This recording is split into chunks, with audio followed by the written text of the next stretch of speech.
Welcome to the RV Rental Secrets podcast. I'm your host, Stacy Maxson, and I'm thrilled to guide you through the journey of launching, growing, and managing a profitable RV rental business. Hey guys, welcome to the RV Rental Secrets podcast. Today, I'm going to share with you a talk that I had at our recent Fireside Retreat, and it's all about vivid vision. And I was going to do a podcast about it, and then I recently did this speech at the retreat, so I just thought I would share that with you. So I hope you enjoy. Okay, so the first thing I want to talk about, we're talking about goal setting for 2025. And one of the things that I come across a lot when I talk to you guys is, of course we all struggle in business. It's just part of life. We struggle in life as well. So I want everyone to just take a few moments and think about, what is your why? Why did you join Fireside? What did you hope to get out of having an RV rental business? We, of course, all want money, but it's usually something deeper beyond that. And, we can start this a little bit here, but even outside of here, there's really what they call 7 layers deep. So you're going to write down your first why. And, I kind of did mine here just to give you an example. So why did you want to own a Fireside franchise? So I kind of thought back to why I wanted to, and, like I said, I want to make more money. But why did I want to make more money?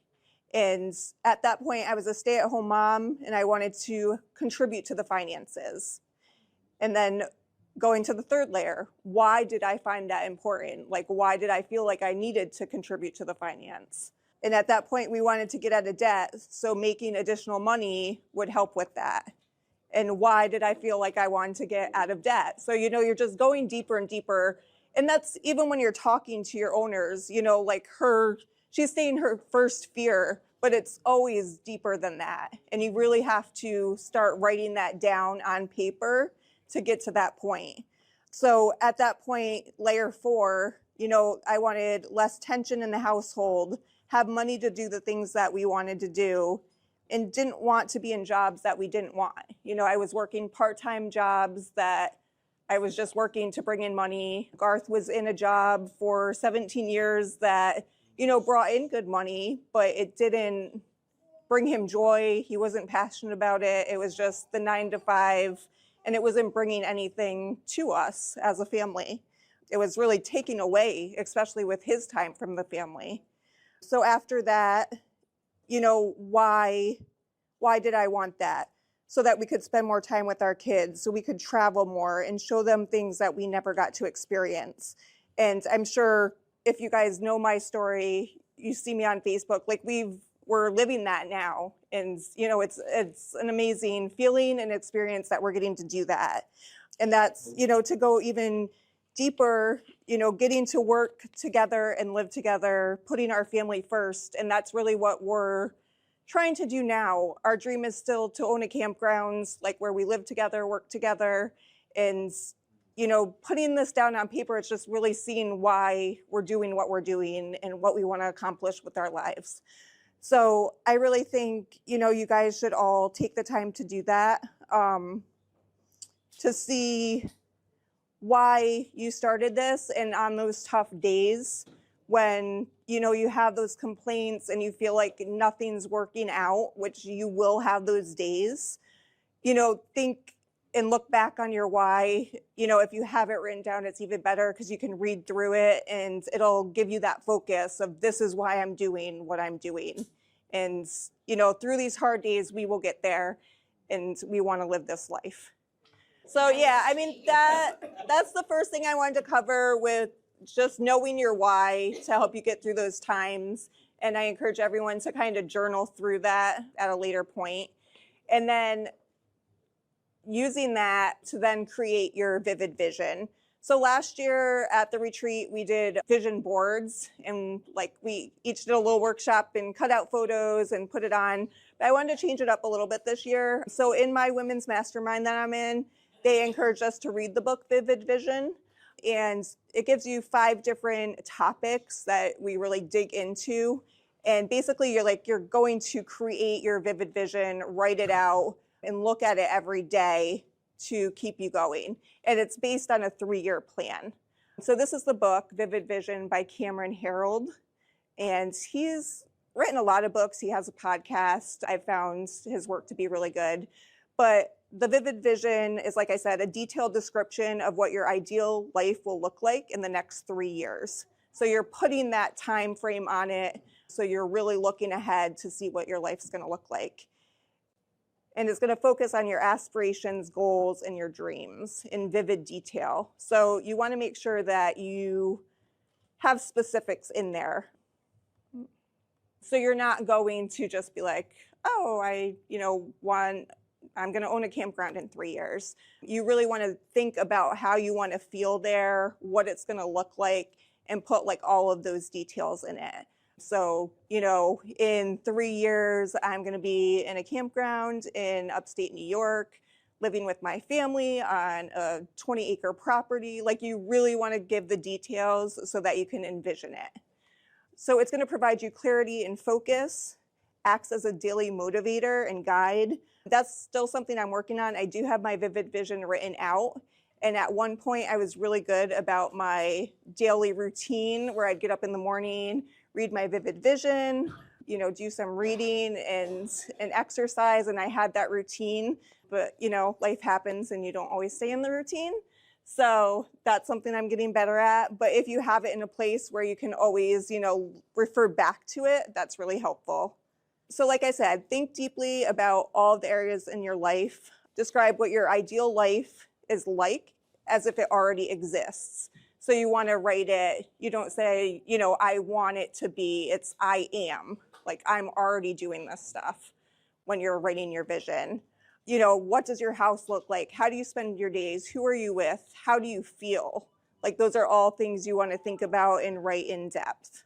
And then these are the 5 areas. So your personal life, you want to think about your relationships, how you want your health to be, if you want to include like new hobbies, your professional goals, so your business, what do you want to achieve in your business? You can even get down to specifics, I have an RV rental business with 25 units and we're making $150,000 a year. Like, you want all those specifics. Your family, your lifestyle, your values, your shared experiences. So, what do you want your interactions with your family to be? Do you want to spend more time with them? Do you want to travel more, visit certain places? Spiritual, like, how do you want your faith to be, personal growth, giving back, like, what do you want those contributions to be? And then lifestyle, of course, travel, your environment, like, where do you want to live, what do you want it to look like, and then your daily routines.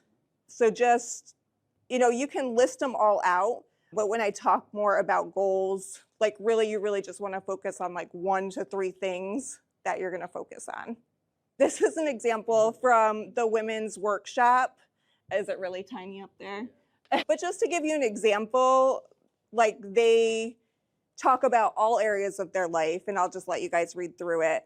And they're really specific on what they want to accomplish. They put, numbers to it. They talk about having date nights weekly. So just thinking of all aspects and how will that give fuel to your life in all areas. You wouldn't normally think of that, in your vivid vision, but making sure that you're supporting your relationships as husband and wife is going to help you grow in other areas. So if you guys want, you can have a few minutes to kind of like start writing down some things of what you are thinking of for your vivid vision. Just focus on what speaks deeply to you. I know Gar spoke earlier about what God's telling you, and what do you feel about that, and what do you think that means for you in the next 3 years of what you want to focus on and what you want your vivid vision to look like. Don't worry if it's perfect. You can always update it and change it, but just to get those thoughts down on paper can mean a lot. And like I had mentioned, write it as if it's already happening. So, I am doing this. Not that it hasn't happened yet. And then, like I mentioned, read it daily if possible, if you remember, to stay focused and motivated. You can use your vivid vision as a guide. And I think that's really important too. I know as entrepreneurs, there's always like that shiny object syndrome, that things come up, but look at your vivid vision. Does that new thing stay in line with that vision?